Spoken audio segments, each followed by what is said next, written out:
Yes. Assalamualaikum warahmatullahi wabarakatuh. Pada sesi kali ini kita akan berdiskusi terkait diferensial fungsi majmuk, yang mana sebelumnya kita telah membahas terkait diferensial fungsi bervariabel bebas tunggal. Kalau yang ini majmuk, jadi variabel yang kita diferensialkan nanti ada banyak variabel, tidak cuma satu, jadi lebih dari satu.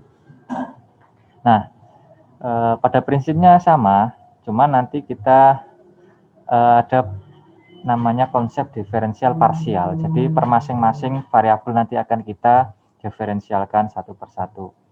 Nah, kemudian ini diferensial parsial secara konsepnya itu ini contohnya nih. Contohnya, misal y fungsi dari x dan z, kemudian fungsi x z-nya ini nanti akan kita turunkan pada variabel x-nya, kemudian yang kedua nanti pada variabel z-nya. Nah, kemudian ini nanti diferensialnya, baru nanti ini kita tambahkan diferensial yang fungsi A ditambah dengan fungsi B. Nah, ini juga contohnya misalkan ada 3 variabel Q, RS, ini 2, ini 3. Caranya juga sama, nanti kita turunkan secara parsial, secara masing-masing. Parsial itu secara masing-masing secara satu-satu gitu. Ini QRS kita turunkan Q-nya dulu. Kemudian yang fungsi yang keduanya kita turunkan R-nya saja. Kemudian yang ketiga kita turunkan S-nya saja. Baru nanti kita tambahkan ini, tambah ini, tambah ini. Temulah ini nanti berapa. Nah, kita langsung masuk ke ini derivatif dari derivatif parsial. Jadi turunannya lagi, kemudian turunannya lagi. Nah, seperti itu. Ini contohnya nih. Y sama dengan X pangkat 3 plus 5Z pangkat 2 min 4X pangkat 2Z min 6X Z pangkat 2 plus 8Z min 7. Nah, ini karena ada bentuk 3 variabel nih. X, Z, XZ, sama Z, ada dua nih, ada dua jenis variabel X dan Z-nya. Nah, ini nanti kita turunkan per masing-masing. Nah, ini diferensial Y kita turunkan X-nya. Kemudian dari diferensial Y-nya ini kita turunkan Z-nya. Kalau kita turunkan X-nya berarti ini 3 kali 1, 3. X3 min 2 jadi X2. 3X pangkat 2 min ini hilang karena yang kita turunkan X, nggak bisa. Kemudian ini juga nggak ada, ini nggak ada. Kemudian ini yang kita turunkan adalah X-nya, berarti 4 kali 2, 8, min 8, X pangkat 1, Z. Ini tetap kita tulis Z. Ini juga min 6 kali X pangkatnya 1 nih, kali 1, jadi min 6. X-nya pangkat 1 dikurangi 1 hilang, jadi tinggal min 6 Z pangkat 2. Nah, selanjutnya fungsi kedua kita turunkan Z terhadap kita turunkan Y-nya terhadap Z.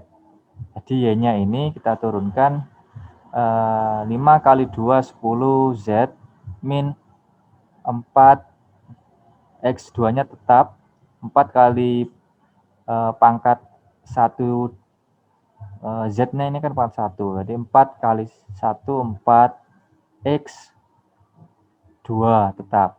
Kemudian Z-nya ini kita turunkan 12 min 12 XZ plus Z-nya 8 kali 1, 8. Z-nya pangkat 1 kita kurangi 1 habis 0. Z pangkat 0 ya, habis nih. Ini hasilnya 8. Nah, ini ketemu persamaan 1, persamaan 2. Langkah berikutnya kita bisa menurunkan derivatif dari derivatif parsial. Jadi ini turunan parsial dari fungsi utamanya, kemudian diturunkan lagi derivatif dari derivatif.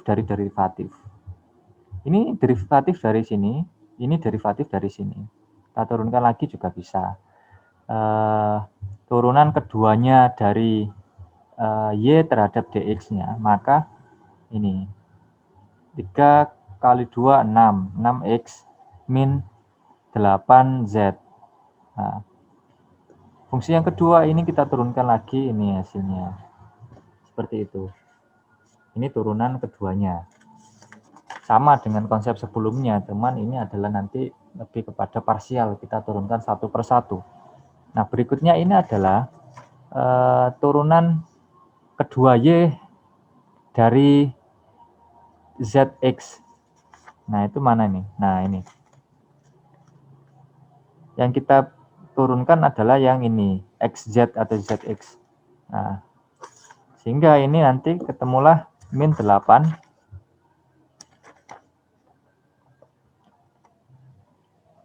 Nah, min 8 karena ini yang kita turunkan adalah bentar, nggak kelihatan ya. Saya arahkan dulu. Nah, ini kita turunkan ini min 8 min 8x min 12z. 12z-nya dari ini 12z. Kemudian, maaf, dari sini. Ini adalah min 8z. Yang kita turunkan adalah z-nya. Min 8 kali 1. Nanti hasilnya min 8x. Z-nya kan habis. Kurangi 1. Min 8x. Ini min 8x. Kemudian min 12z-nya dari sini. Nah, ini kan kita turunkan nih. Min 12z. Min 6 kali 2, min 12, z-nya min z pangkat 2 dikurangi 1, tinggal z pangkat 1, berarti min 12z. Nah, ini. Selanjutnya, yang kedua ini yang kita turunkan. 12. Ini z-nya ini. Z-nya, karena ini turunan kedua dari z, maka min 10 kali 1, 10. Z-nya habis. Min 12x-nya dari ini. 12x. 12 min 12 kali 1, min 12. Z-nya hilang. Z pangkat 1 min 1, jadi Z pangkat 0 habis. Jadi min 12x. Jadi dia ditulis min 12x di sini. Nah, itu. Nah, turunan dari ini bisa kita turunkan lagi. Turunan yang ini berarti mana nih? Ini nih. Ini turunannya bisa kita turunkan lagi.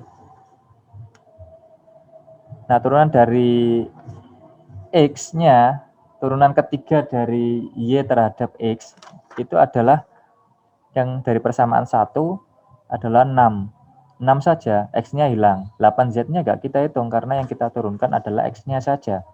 Nah, 6. Seperti itu, namanya parsial. Jadi, tergantung apa yang kita rumuskan di sini. Kalau kita turunkan X-nya, kita fokus pada X-nya. Z-nya ya habis, nggak ada. 6.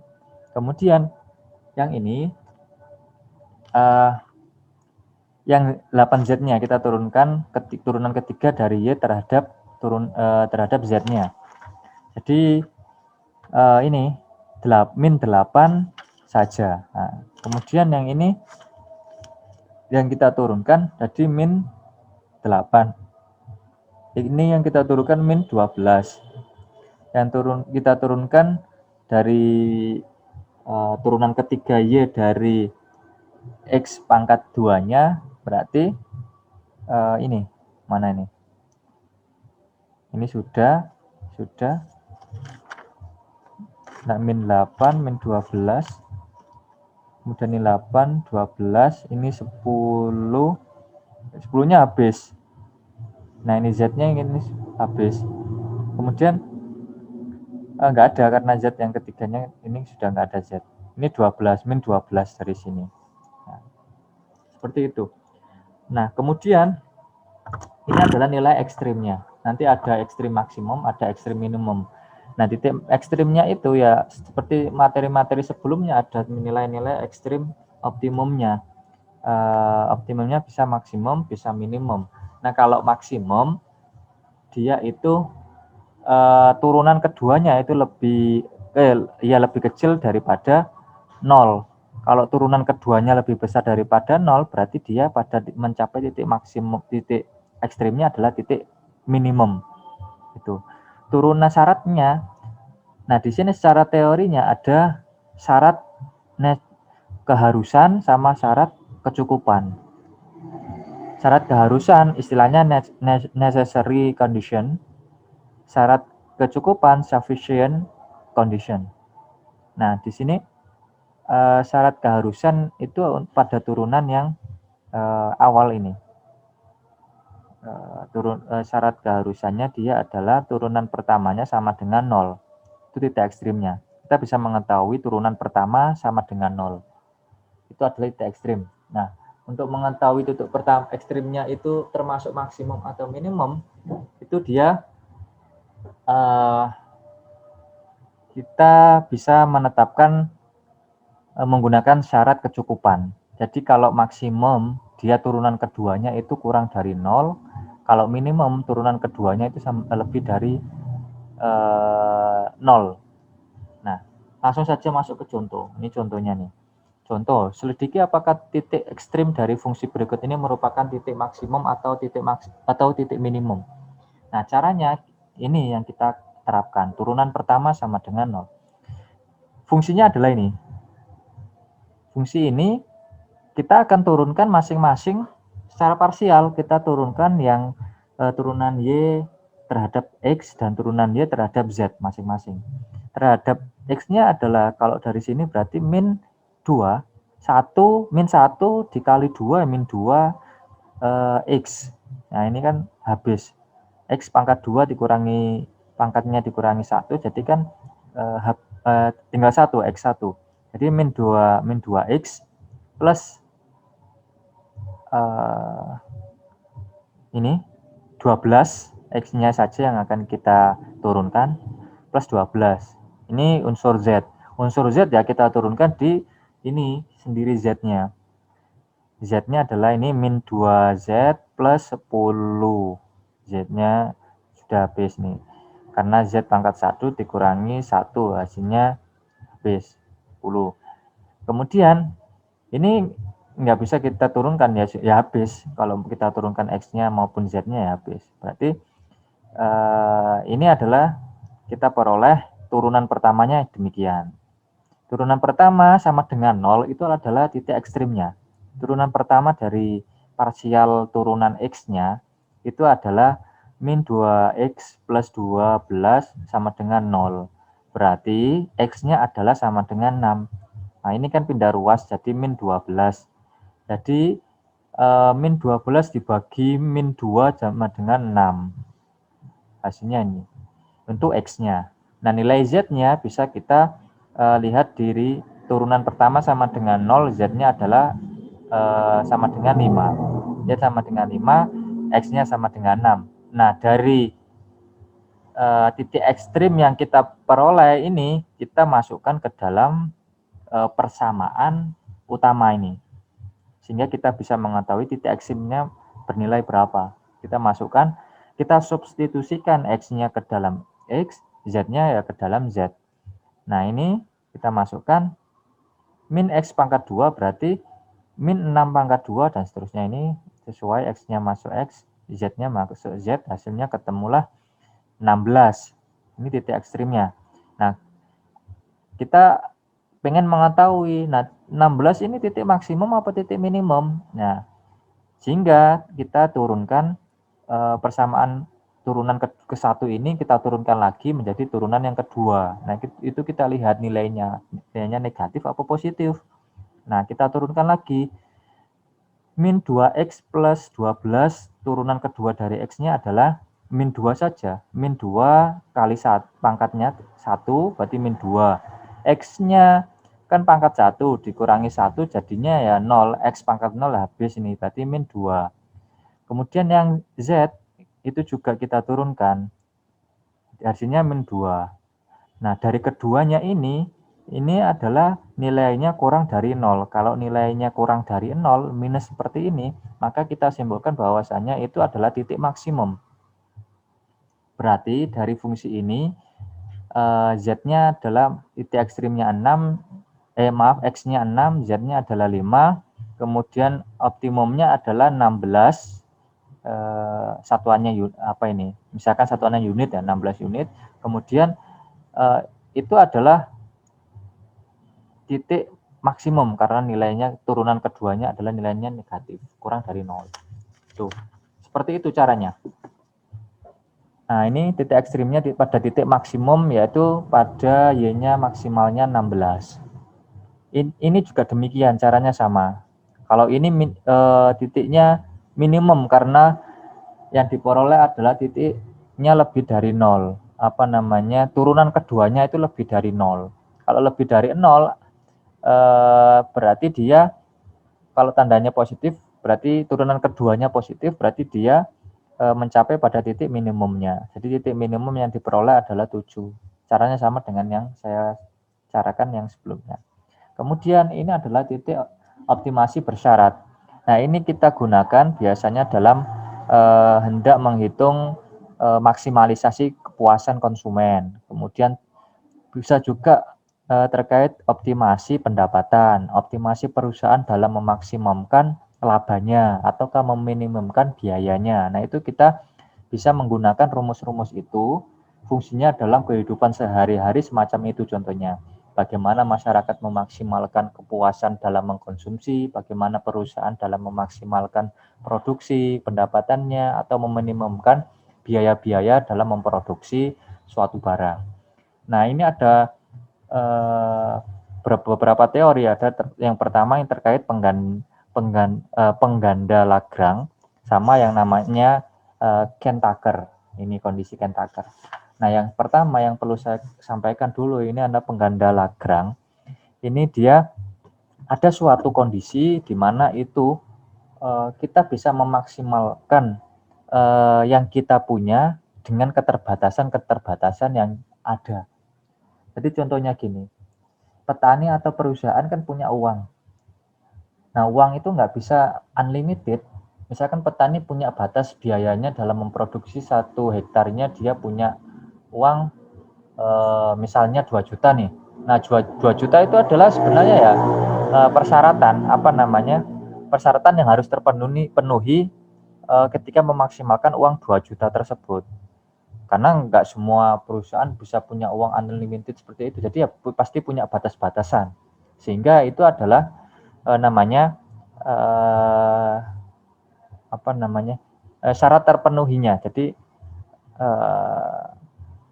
di mana kita punya input X, Y dalam keterbatasan uang. Jadi uang itu bisa digunakan untuk membeli pupuk dan bisa membeli memberikan upah ke tenaga kerja dengan batas uang 2 juta tersebut. Nah, itu bagaimana kita memaksimalkannya?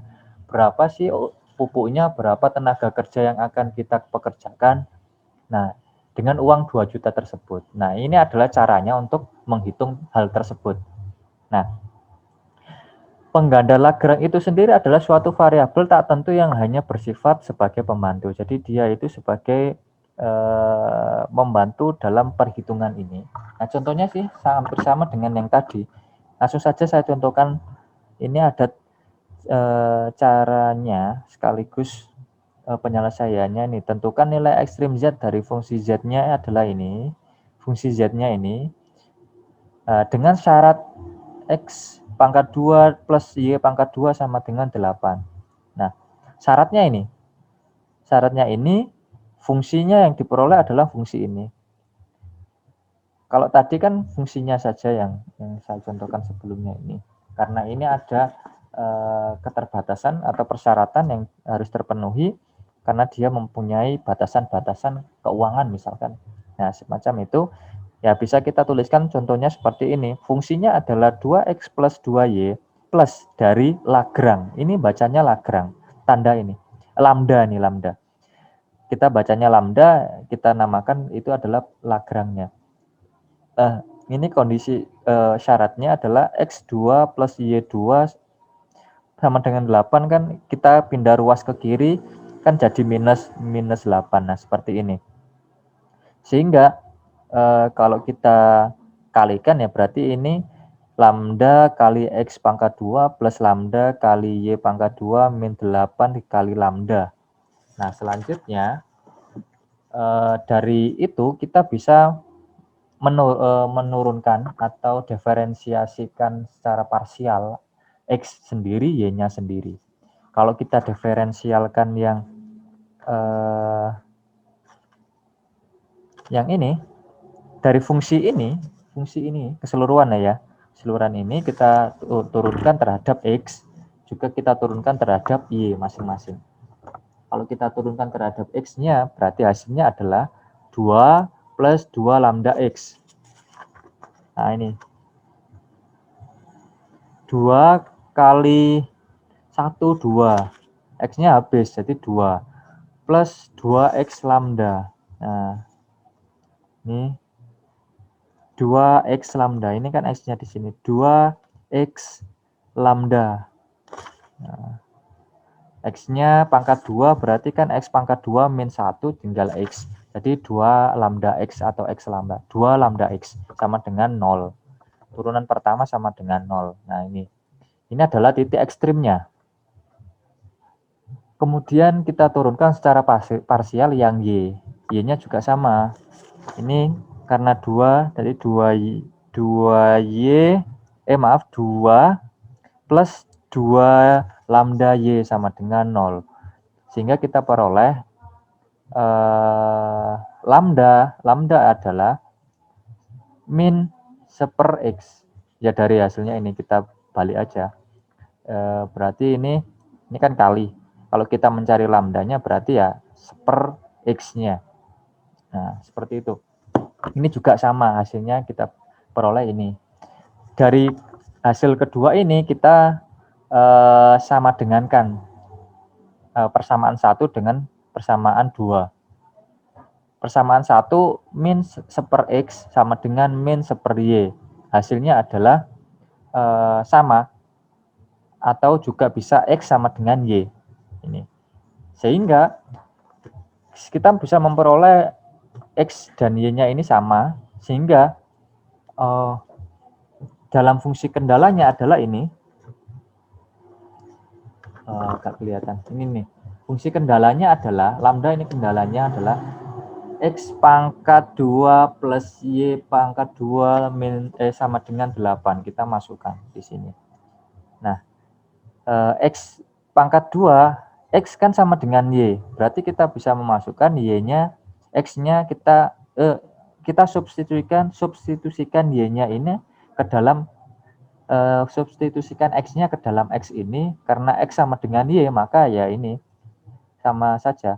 Jadi kita masukkan x-nya y pangkat 2 plus y pangkat 2 sama dengan 8, sehingga 2y pangkat 2 sama dengan 8. Kalau y pangkat 2 berarti artinya 4. 8 dibagi 2, 4. Y kita akarkan 4-nya ini berarti jadinya 2. Bisa plus, bisa minus. Nah, kemudian karena y-nya bisa plus minus 2, maka x-nya juga diperoleh plus minus 2. Ini kita substitusikan, y-nya substitusikan ke dalam sini. X2 plus 2 pangkat 2 sama dengan 8. Ketemulah hasilnya ini, 2. Kalau sudah ketemu hasilnya y-nya 2, x-nya 2, kita masukkan ke dalam z-nya, ke dalam persamaannya. Persamaannya 2x plus 2y. Nah, kita masukkan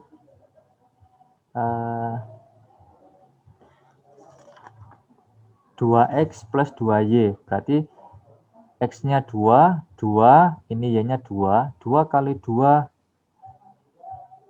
2 kali 2, 4. Plus 2 kali 2 sama dengan 4. 4 ditambah 4 sama dengan 8. 8-nya juga plus minus. Sama juga ini misalkan juga min.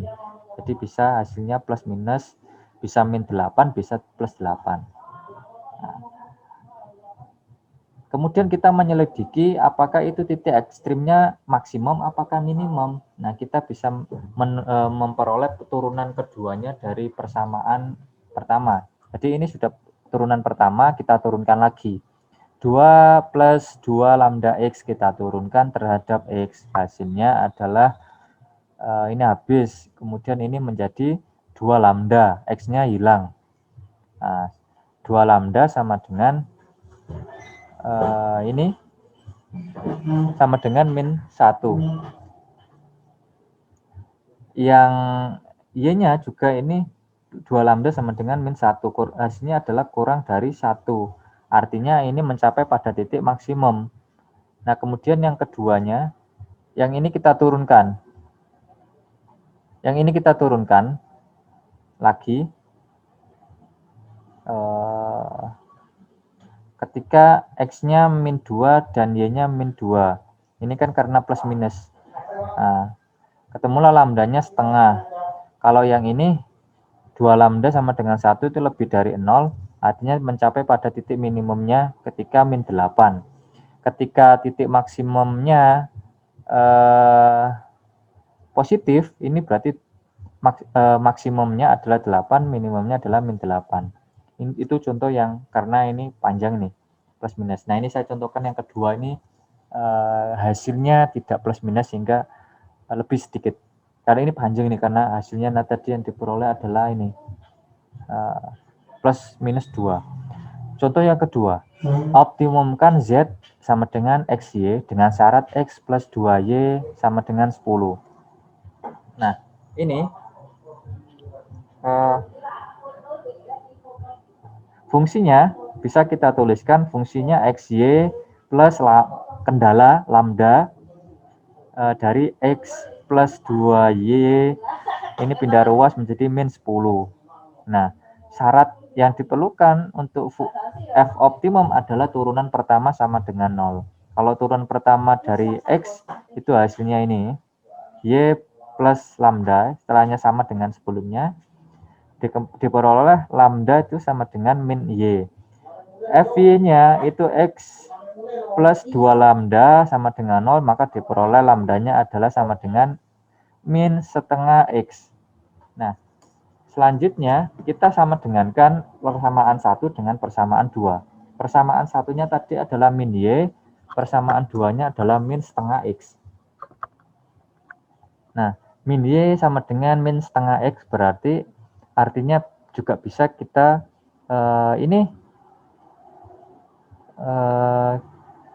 kita kalikan. Ini kan ibaratnya gini. Min Y per 1 sama dengan min 1/2. Ini kan kita kali, ini hasilnya min 2Y. Ini kita kalikan kan min 1X.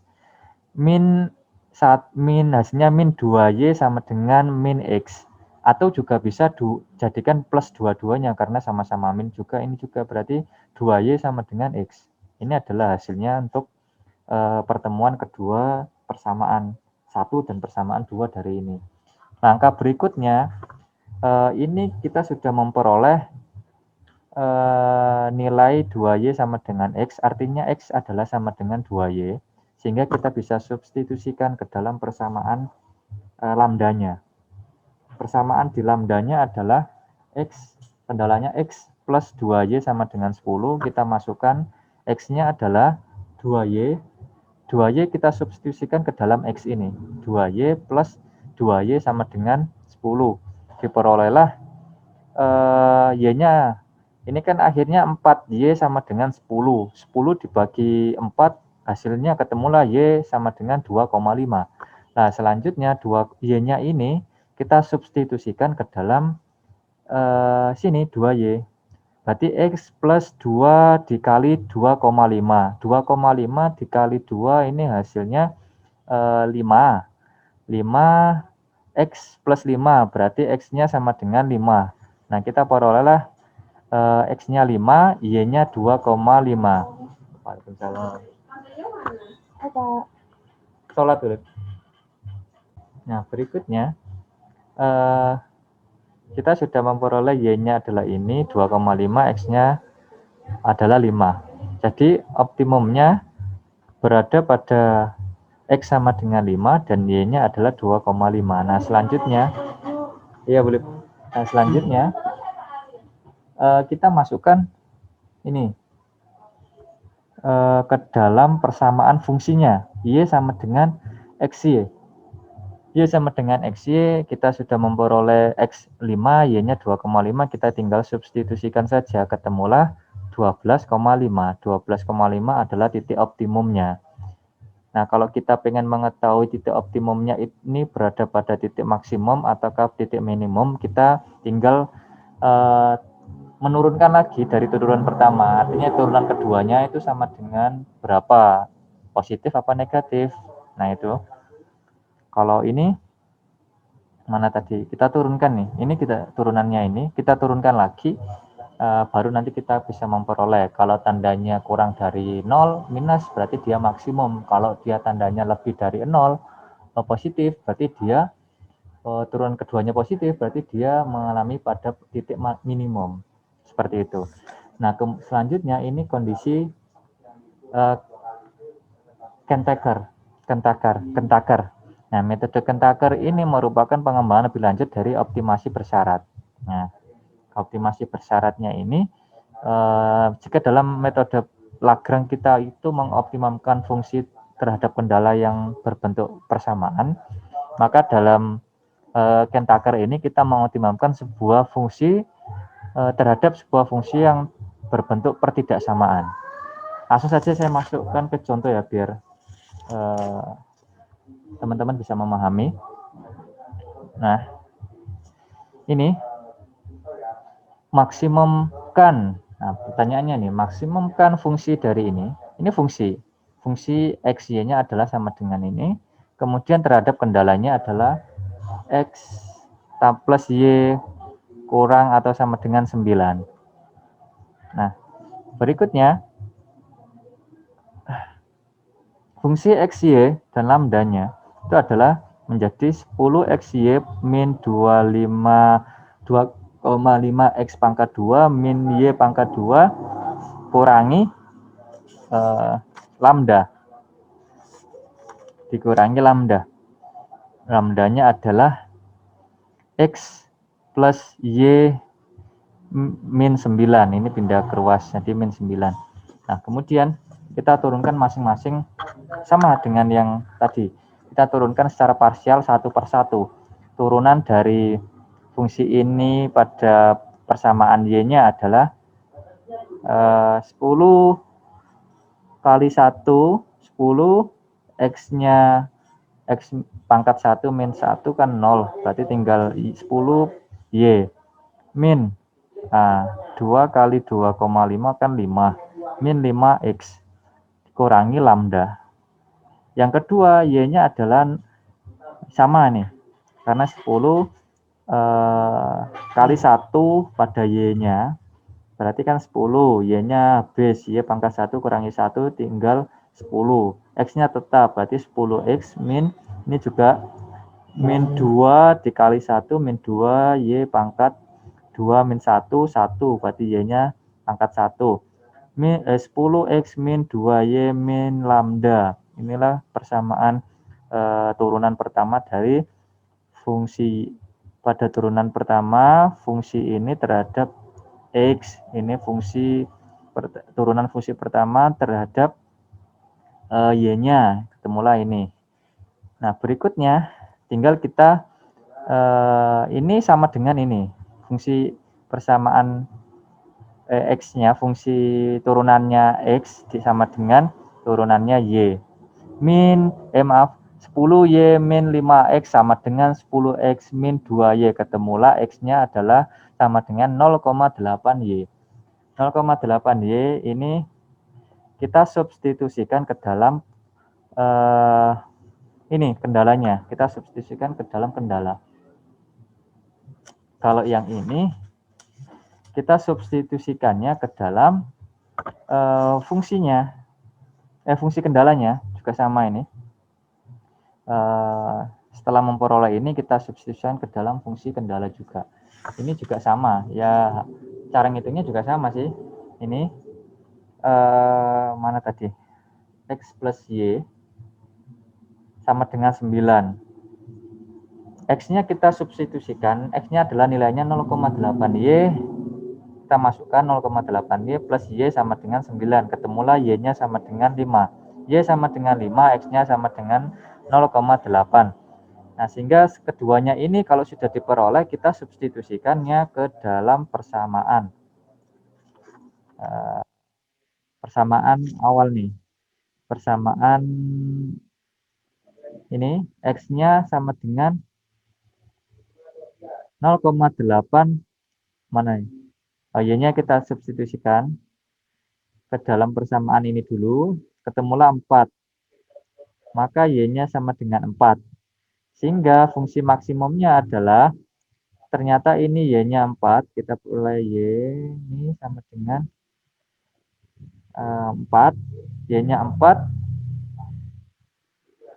bukan, X-nya 4. Ini X-nya 4. Dari sini.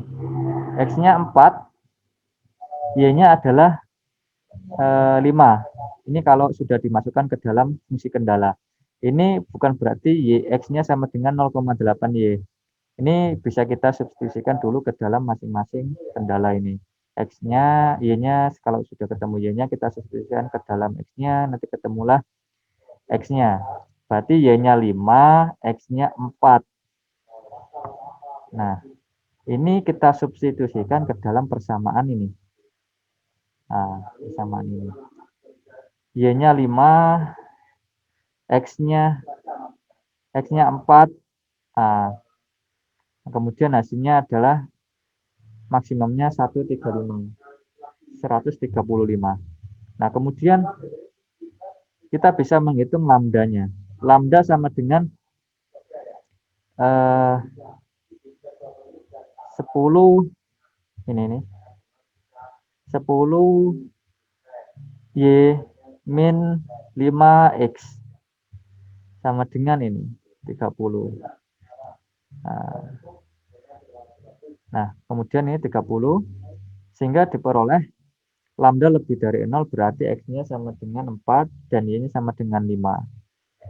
Yang memaksimumkan fungsi XY terhadap kendala yang dianggap berbentuk persamaan. Berlaku juga terhadap kendala yang berbentuk pertidaksamaan. Nah, artinya pertidaksamaan itu seperti ini. Ini kalau Kentaker, dia menganggapnya fungsi pertidaksamaan juga sebuah fungsi yang bisa dibentuk. Kalau yang ini kan kita, kalau yang Lagrange itu kita fungsi persamaan. Kalau yang ini juga tidak, pertidaksamaan juga bisa. Kalau Kentaker. Nah, berikutnya juga sama, caranya juga sama ini. Ini juga sama, seperti itu caranya. Jadi intinya ada suatu fungsi, bagaimana kita memaksimalkan suatu fungsi, ada variabel, dua variabel misalkan. Nah kita punya uang, punya biaya yang bisa kita gunakan. Nah, tapi biaya itu terbatas. Nah, itu secara faktanya, secara realnya itu seperti itu. Selanjutnya kita dituntut untuk bisa memaksimalkan keadaan yang ada dengan kendala yang ada. Bagaimana kita bisa mengoptimumkan itu dalam bentuk memaksimalkan, atau mengoptimumkan itu adalah meminimumkan. Seperti itu. Itu tadi caranya sudah saya sampaikan. Nah, kemudian ada homogenitas fungsi. Kalau homogenitas fungsi ini lambdanya itu menjadi berlipat ganda, berlipat-lipat sesuai berapa pangkatnya, pangkat 2, pangkat 3, pangkat berapa gitu. Dan misalkan ini pangkat 3 nih lambdanya, maka dia berpangkat. Sekelas saja ini yang ini. Ini pangkat 2, maka dia lambdanya yang berpangkat 2.